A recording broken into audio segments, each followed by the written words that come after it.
What's up, y'all? It's Chris Moore. I'm sitting here with my man Ferg, catching up with us out here on tour, man. So I kind of just want to just dive right into it, man. What's new with Ferg, man? I know the album just came out, but what else is new with you?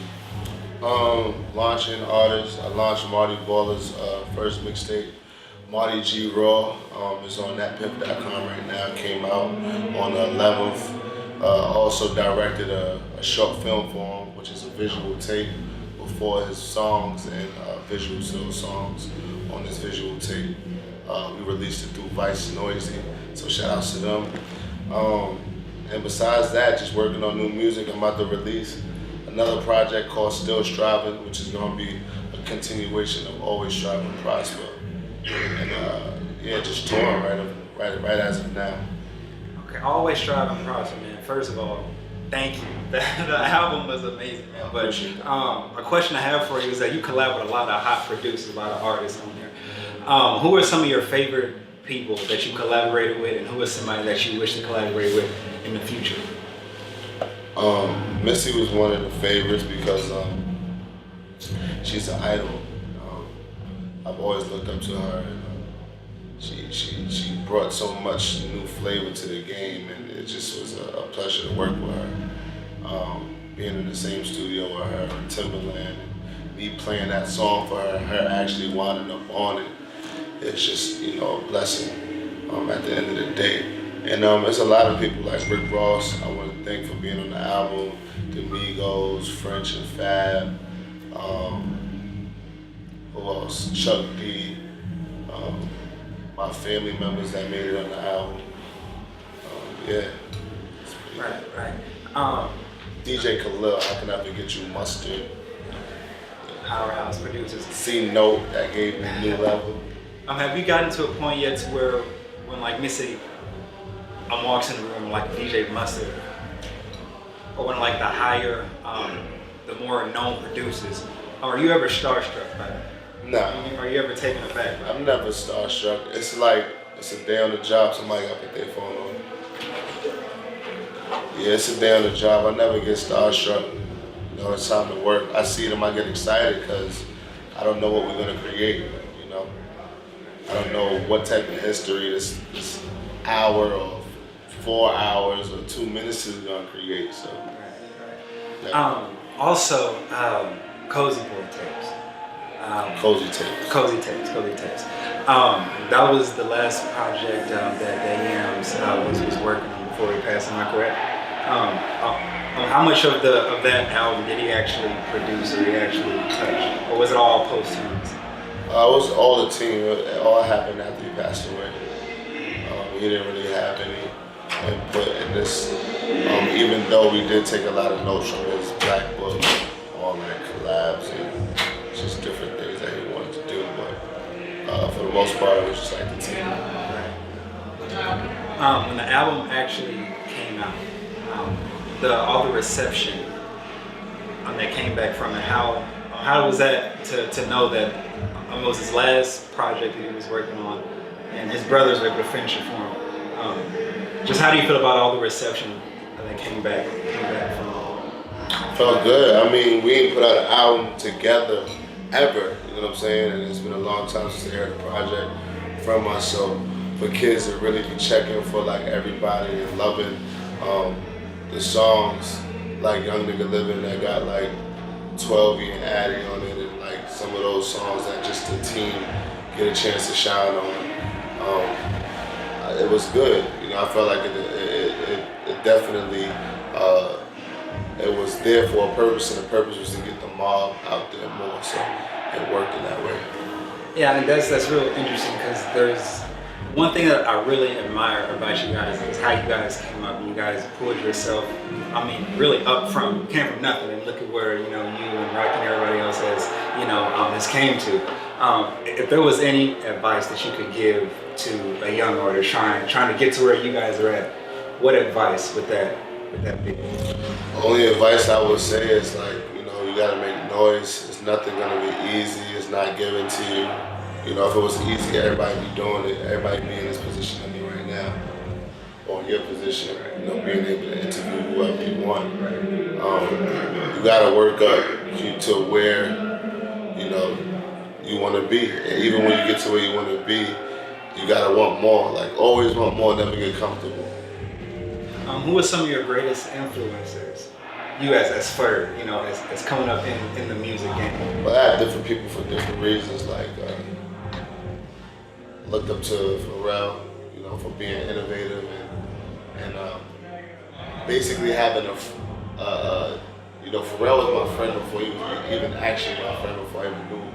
I considered him a friend because I could relate to his music. He was wearing polos and hanging out with white people and riding bikes. So it was like around that time that he was doing it, it wasn't so cool like it is now. And I was doing it too, so it was like I could relate to him. So it was like he made it all right. Like, man, I got somebody else that dresses different like me. And then Kanye came along. And he was around the gangsters like Beanie Siegel and all of that. And that kind of like really was like me, because it was like I was the different black sheep type dude in the hood where people didn't understand the style and fashion and art and everything like that. So Pharrell and Kanye kind of paved the way for the fashion and the art to be cool amongst our society, you know, growing up in the hood. And they just made it known on a bigger spectrum, on a bigger stage. And you know, Missy, just for like being like the David Bowie of hip hop, you know, and she's her own person. Not to say David Bowie, but David Bowie is just, I look up to David Bowie too, because he just artistically was out of this world. She just they remind me of just being those innovative, artistic, creative people. And it's just so I could keep going. Quincy Jones, Stevie Wonder, for setting a mark on getting like big deals, you know, $14 million deals and things like that. You know, don't quote me if I'm wrong. I think it was like $14 million deal. You know, and Michael Jackson for being the best ever to do it performance-wise, best artist, period. You know what I'm saying? Just it can go on and on. Coming up in Harlem. Was the art scene back then, like with the rappers and, you know, the fashion and the musicians, was it as big now? But when you guys think that you had a hand in helping the Harlem art scene come up, in essence? Definitely. Hell yeah. Not even just Harlem. Like, I mean, look at the world before ASAP. You know what I'm saying? Kids from the hood wasn't dressing how they dress now. Kids wasn't dressing how they dress now, period. You know, like they didn't know about Rick Owens. A lot of them didn't know about Rick Owens, Margiela, and all of that stuff until we started rapping about it and actually telling the cameraman, yo, catch my shoes in this shot. Get these Jeremy Scotts with the bones in them. Like, get this, get that. Like, they wasn't doing that. Like, we were basically shooting commercials for these, you know, upscale, you know, designers, and Alex Wang and all these different people. So. And how did you guys like really get on like the big name designers like that early on? I mean, like who led that, or was that all you guys bringing your own different pieces? That's just Harlem, just getting fly, just looking for the flyest shit. We always wanted to be jiggy and wear things nobody had, and especially us. Like Harlem in general is just fly. Like the brokest motherfucker gonna be fly. But we was the kids that was shopping out of Harlem to get our shit. So we was like going to like thrift shops and where they sell only upscale shit. And I'm talking about like very high price shit. Had Margiela like sample shoes and shit like that. Like, you know, Yves Saint Laurent, like sheepskins that drag on the floor, like fly like Balenciaga shit, like going crazy. The clothing, like we just always been into like the fly shit, looking at fashion shows, going to underground hood by air fashion shows. We always been into that shit. You have a denim line, am I correct? Yeah, I have a denim line with A Goldie denim. It's going good. We on our second one. I'm designing my second capsule collection with them. The first one did really good, and I would see like artists, like my friends, Big Sean would come to like the Alexander Wang shoot with me. And he got like my jeans on. I'm like, yo, hold up, we just in the middle of conversation. And I see him with my jeans on, like, yo, you got my jeans on. He's like, oh yeah, I brought these from Webster in Miami. It's like crazy shit. So yeah, shout out to A Goldie.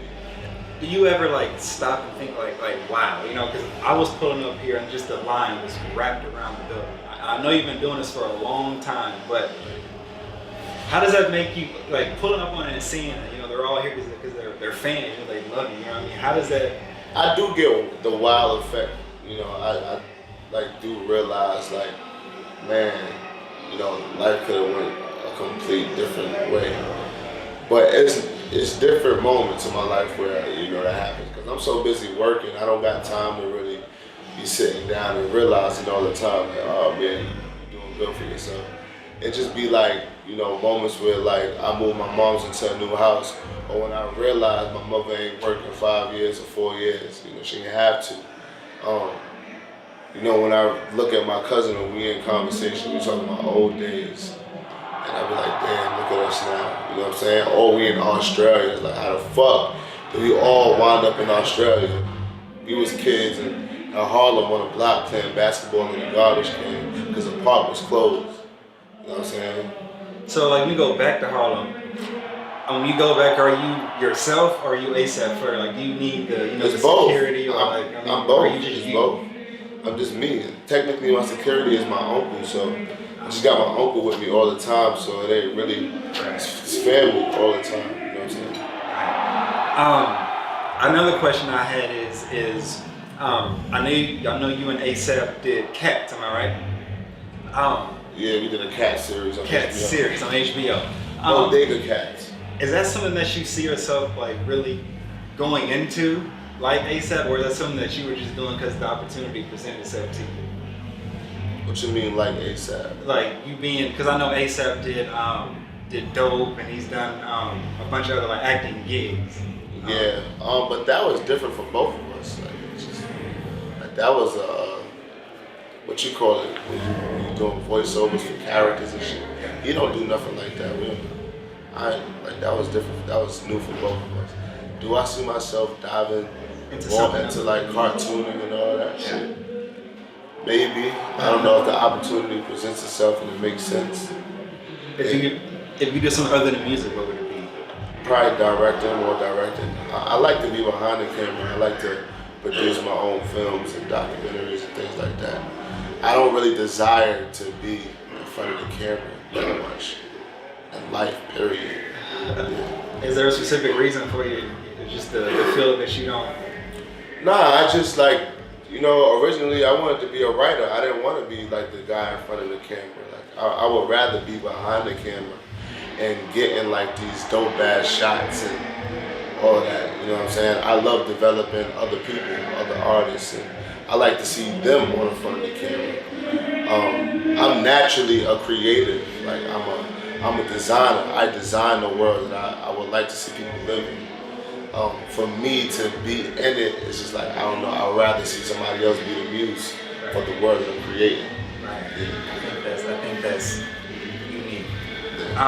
So the artists that you brought on, could you kind of speak on, tell us on any artists that you have or are working on? Marty, I'm working with Marty. He just dropped a mixtape, Marty Grow, on thatpiff.com. We dropped on our 11th. That's going up. He got a single out right now with the Migos called I'm a Dog.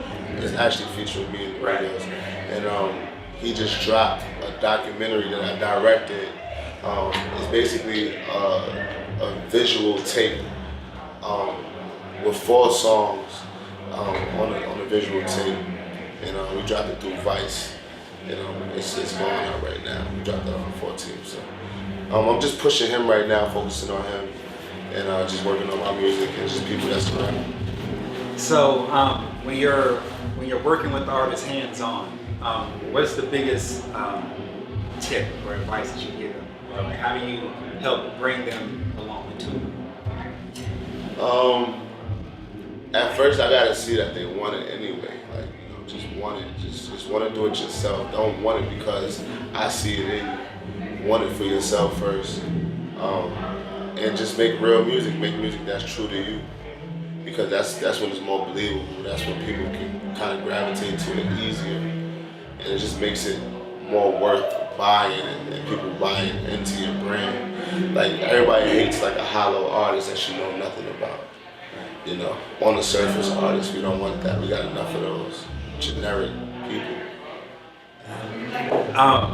With the music industry, I guess diversifying as it is with just the fashion aspect of it, with the race aspect of it, do you think the rappers, like white rappers, like G-Eazy, whatever, be given an equal opportunity in a black, art, quote unquote black art?